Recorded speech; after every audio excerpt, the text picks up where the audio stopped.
Hello viewers, स्वागत है आपका मेरे चैनल शैक्षिक पटल। भारत के महान गणितज्ञ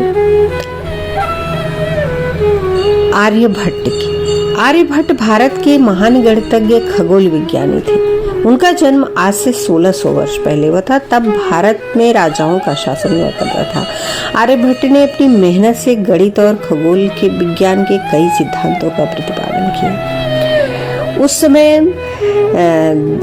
आपस में राजाओं की लड़ाई होती रहती थी और अनिश्चितता रहती थी। फिर उसके बावजूद इनके कार्य पर कोई असर नहीं पड़ा।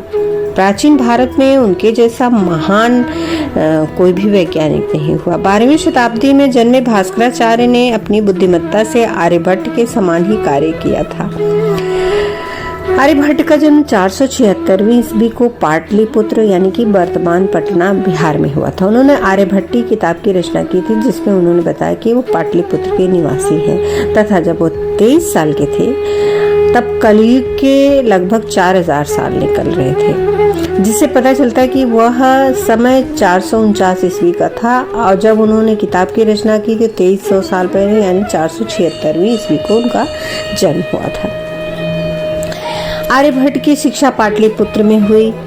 बाद में पाटलिपुत्र के एक शिक्षण संस्थान के मुख्य अध्यक्ष भी रहे। वे नालंदा विश्वविद्यालय के अध्यक्ष थे। उन्होंने तारेगना यानी वर्तमान पटना के पास के एक मंदिर में वेधशाला स्थापित की, जिसमें वह ग्रहों व खगोलीय नक्षत्रों के बारे में जानकारी देते थे। आर्यभट्ट ने गणित और खगोल विज्ञान में कार्य किया। उनके कुछ खोज कार्य, ज्यादातर कार्य वर्तमान समय में भी जीवित है। कुछ खोज कार्य तो समय की मार और इतिहासकारों की गलतियों से खत्म हो गए, लेकिन जो है वे जीवंत हैं। उनके ग्रंथ का नाम आर्यभट्टी है, जिसमें उनके सभी खोज कार्यों का वर्णन है।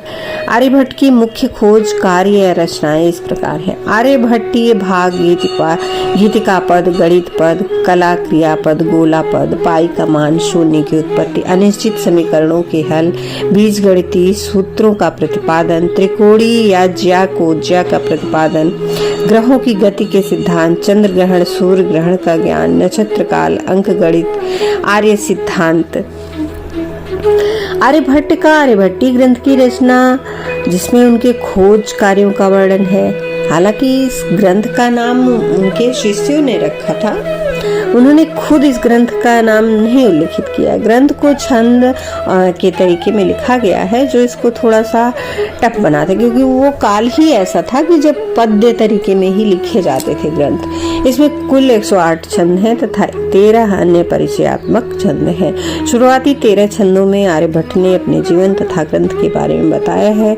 ग्रंथ में कुल 4 अध्याय हैं, जिन्हें पद कहा गया है। आर्यभट्ट ने गति की सापेक्षता के बारे में बताया था। एक चलती हुई नाव में बैठे हुए व्यक्ति को पेड़ पौधे और स्थिर चीजें चलती हुई दिखाई देती हैं। उसी तरह स्थिर तारे भी पृथ्वी के लोगों को पश्चिम की ओर चलते हुए दिखाई देते हैं। सबसे बड़ी खोज जो आर्यभट्ट की थी वो शून्य की उत्पत्ति थी, जिसका हम भारतीयों को अब श्रेय भी नहीं दिया जाता है। आर्यभट्ट ने संख्याओं को आगे बढ़ाने का तथा एक पूर्ण गणना करने के लिए दशमलव का उपयोग किया। इसी दशमलव को उन्होंने शून्य कहा। अन्य संख्याओं के बराबर आकार देने के लिए उन्होंने इसकी आकृति बदलकर एक वृत्त बना दिया। वर्तमान समय का शून्य आर्यभट्ट की ही देन है, जो उनके समय से ही चलता हुआ आ रहा है। पाई का मान। आर्यभट्ट ने आर्यभट्टी के दूसरे अध्याय में 10वें छंद में पाई का मान बताया है। उन्होंने इसके लिए सबसे पहले एक वृत्त के व्यास का निश्चित मान रखा। यह व्यास उन्होंने 20,000 रखा था। इसमें बताया गया है कि 100 में 4 जोड़कर उसे 8 से गुणा कर दीजिए तथा प्राप्त हुए परिणाम में एक बार फिर 62,000 जोड़ दीजिए। जो अंतिम परिणाम आया है उसे वृत्त के व्यास से विभाजित कर दीजिए। आपके पास प्राप्त हुआ परिणाम ही पाई का मान है और यह 3.1416 आता है, जो वर्तमान समय की पाई के मान का 3 दशमलव तक सत्य है। उन्होंने इसकी गणना भी अपने ग्रंथ में करके दिखाई है। 1761 में लेबर्टे ने पाई को अपरिमेय संख्या बताया था, जिसकी वजह से इस तथ्य का श्रेय उन्हें मिला था। कुछ गणितज्ञ मानते हैं कि उन्होंने पाई को अपरिमेय संख्या बताया था। आज से 1200 साल पहले उनके ग्रंथ को अन्य भाषाओं में अनुवादित किया गया, तो अनुवादित पुस्तकों में पाई को अपरिमेय संख्या लिखा गया, और जिससे पता चलता है कि संभवतः आर्यभट्ट ने पाई को अपरिमेय संख्या लिखा था। बीजगणित व समीकरणें। आर्यभट्ट ने संख्याओं के वर्ग एवं घन की श्रेणी के लिए भी सूत्रों का प्रतिपादन किया। प्राचीन भारत के गणितज्ञ हमेशा ही समीकरणों के अनिश्चित चरों का मान निकालने में बहुत इंटरेस्ट लिए हैं। आर्यभट्ट ने चरों वाली साधारण समीकरणों का हल निकालने के लिए कुटुक सिद्धांत का प्रतिपादन किया। यह सिद्धांत बाद में मानक सिद्धांत बन गया।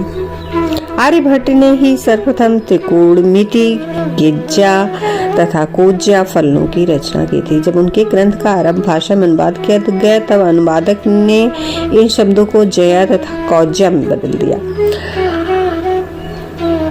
और जब उन्हीं अरब किताबों को लैटिन भाषा में अनुवादित किया गया, तो इनको स्थानिक शब्दों साइन व कोसाइन से प्रदर्शित किया गया, जिससे पता चलता है कि साइन व कोसाइन की रचना आर्यभट्ट ने की थी। आर्यभट्ट ने ग्रहों की गति को भी बताया। आर्यभट्ट ने परिकल्पना की कि पृथ्वी पर अपने अक्ष पर घूमती है, वह हमेशा ही इसी बात पर अड़े रहे। उन्होंने समझाया कि जिस तरह चलती हुई नाव में बैठे हुए व्यक्ति को लगता है पेड़ पौधे और स्थिर चीजें उसकी गति के विपरीत दिशा यानी किनारे की ओर जा रही हैं, उसी तरह पृथ्वी के लोगों को तारे चलते दिखाई देते हैं, परंतु तारे स्थिर हैं तथा पृथ्वी अपने अक्ष पर घूर्णन करती है, जिसकी वजह से तारे पश्चिम की ओर जाते दिखाई देते हैं। उन्होंने बताया कि सूर्य चंद्रमा सभी पृथ्वी के चारों ओर चक्कर लगाते हैं। ये दो ग्रह चक्कर में गति करते हैं, जिसे मंद और तेज कहा गया है। उन्होंने सभी ग्रहों को पृथ्वी से दूरी के आधार पर व्यवस्थित किया, जिसका क्रम यह है: चंद्रमा, बुध, शुक्र, सूर्य, मंगल, बृहस्पति, शनि व तारे। सर्वप्रथम आर्यभट्ट ने सूर्य ग्रहण और चंद्र ग्रहण के बारे में बताया था।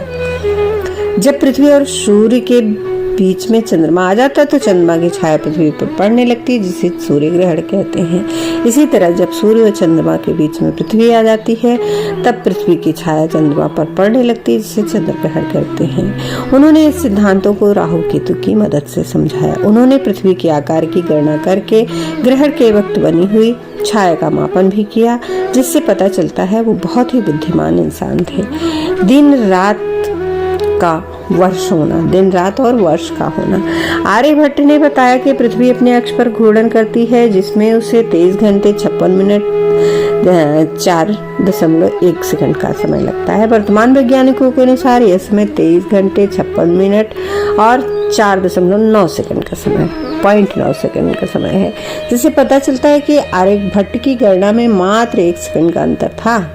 उन्होंने यह भी बताया कि पृथ्वी को एक चक्कर तारों के चारों तरफ पूरा करने में 365 दिन 6 घंटे 12 मिनट तथा 30 सेकंड लगते हैं। वर्तमान वैज्ञानिकों की गणना के अनुसार इस समय में मात्र 3 मिनट की ही त्रुटि है तथा यह मात्र 3 मिनट ही ज्यादा है। आर्यभट्ट की मृत्यु 550वीं ईस्वी को हुई। उनका मृत्यु स्थान संभवतः पाटलिपुत्र ही था, जहां पर उन्होंने शिक्षा ग्रहण की और अन्य खोज कार्य किए। उनके गणित खगोल विज्ञान में अभूतपूर्व तथा अद्वितीय खोज ने उन्हें बहुत प्रसिद्ध वैज्ञानिक बना दिया।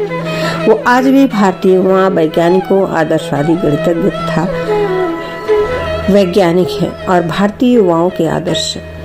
आर्यभट्ट की प्रतिष्ठा में किए गए कार्य। भारत सरकार ने आर्यभट्ट की प्रतिष्ठा में पहली सैटेलाइट का नाम आर्यभट्ट रखा, जो 1975 में लॉन्च की गई थी। उनकी प्रतिष्ठा में आर्यभट्टा नॉलेज यूनिवर्सिटी की स्थापना की गई, वहीं पटना से कुछ दूरी पर है। चांद की पूर्वी दिशा की ओर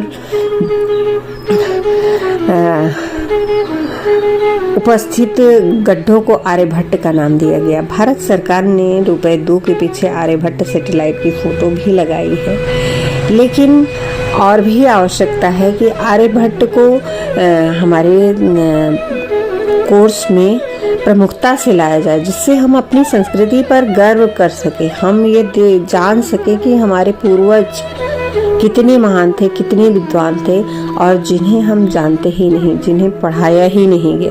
अगर आप मेरे चैनल पर नए हैं तो चैनल को सब्सक्राइब जरूर करें और साथ ही बेल आइकन प्रेस कर दें, जिससे आने वाली वीडियो की नोटिफिकेशन मिलती रहे और वीडियो को अंत तक जरूर देखें। वीडियो को लाइक करें, ज़्यादा से ज़्यादा शेयर करें और अपने बहुमूल्य सुझाव कमेंट बॉक्स में अवश्य दें। धन्यवाद। नमस्कार।